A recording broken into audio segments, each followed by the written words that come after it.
Assalamualaikum warahmatullahi wabarakatuh. Today, we from Group 1 will present title Media Portrayal of Youth in Malaysia.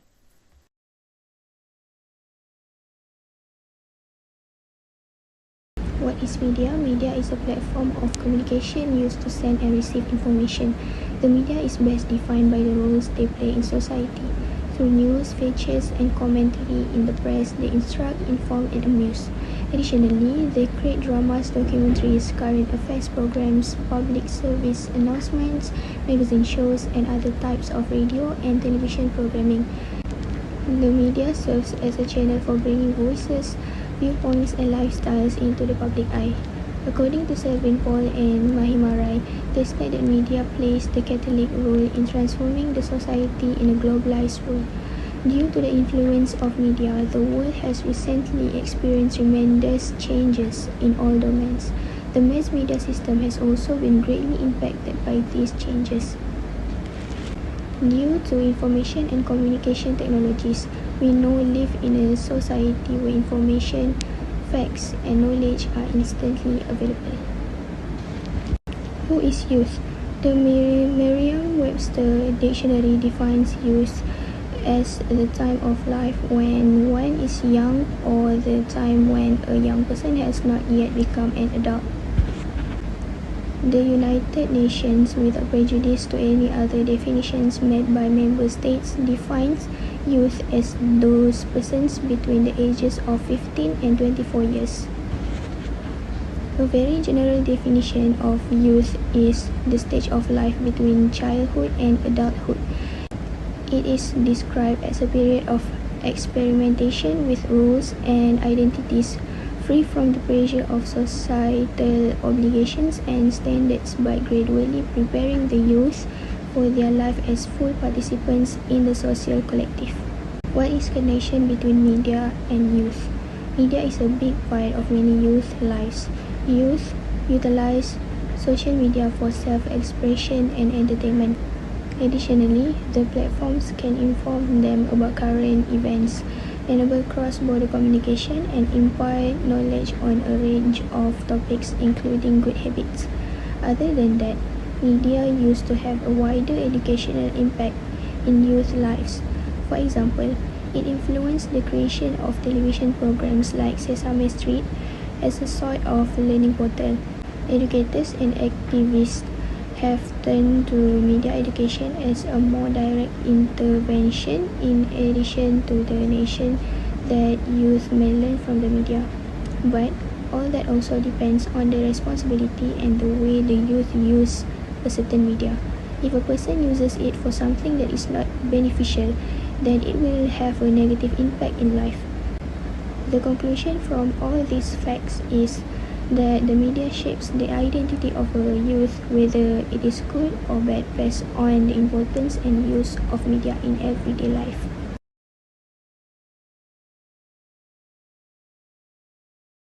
So we continue to the next slides about how media portrayal of youths. One of the most significant ways in which the media portrays youth is through the news coverage.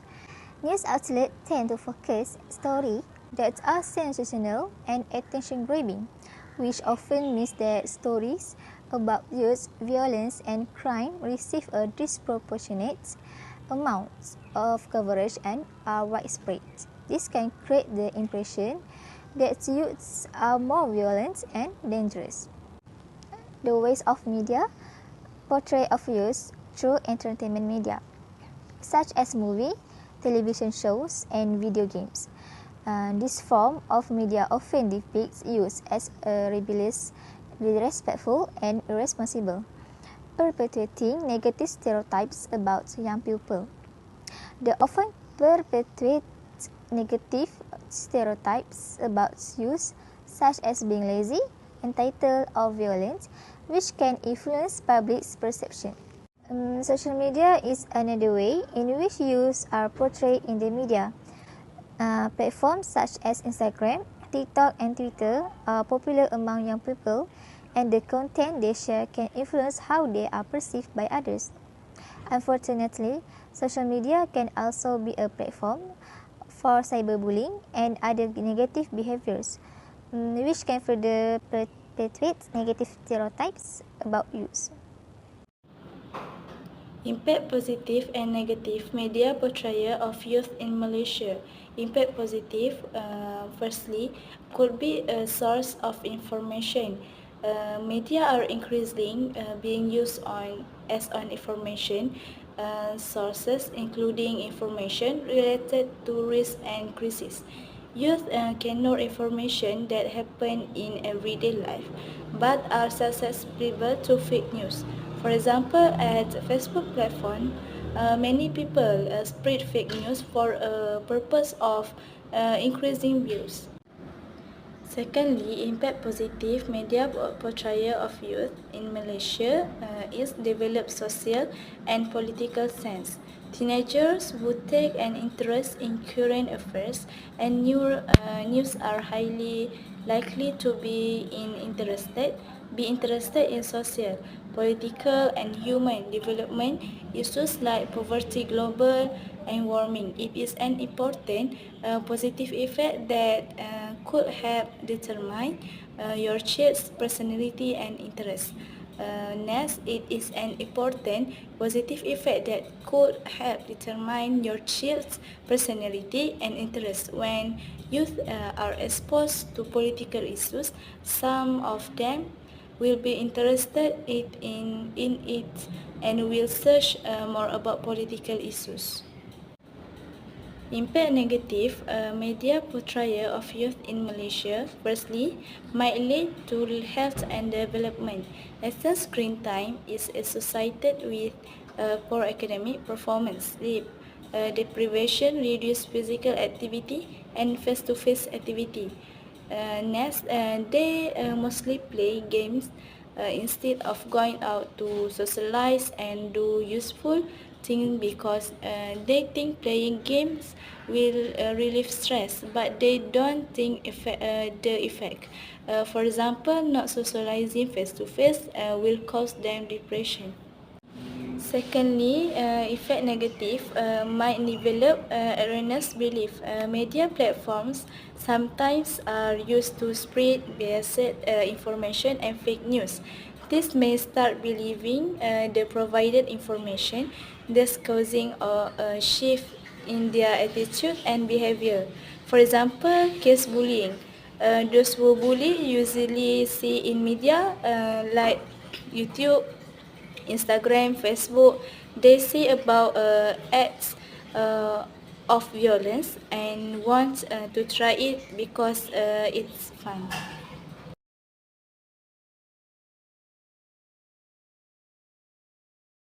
Hi, my name is Mashita binti Malazim, metric number 1221851.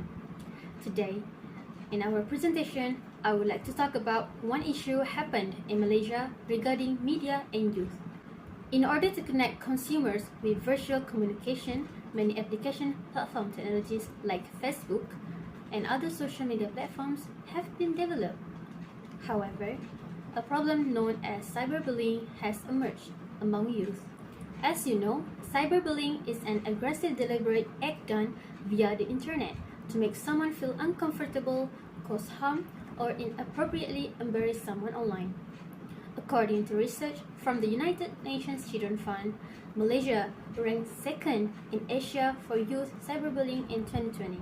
Thus, all parties, including parents and the government, should not treat this matter lightly. So, how does this problem of cyberbullying arise? A researcher on teenage cyberbullying claimed that the lack of love received from friends and family causes the offender to experience a high level of loneliness, which led to the act of cyberbullying. Secondly, the perpetrators of cyberbullying could also not know how to use the internet properly. Due to their ignorance of good internet usage, they would use it irresponsibly and for their own enjoyment. Because of this, they will act inappropriately like cyberbullying. This is said because they are uninformed that what they are doing is wrong and could drive the victim to commit suicide. They even fervently perpetrate this crime because they think what they are doing is morally correct. There are several ways to stop the spread of this cyberbullying. Firstly, parents' roles in their children's education should be strengthened. Parents should keep up with current events and acquire fresh information about the times we live in. Besides, parents should become more knowledgeable about modern technology.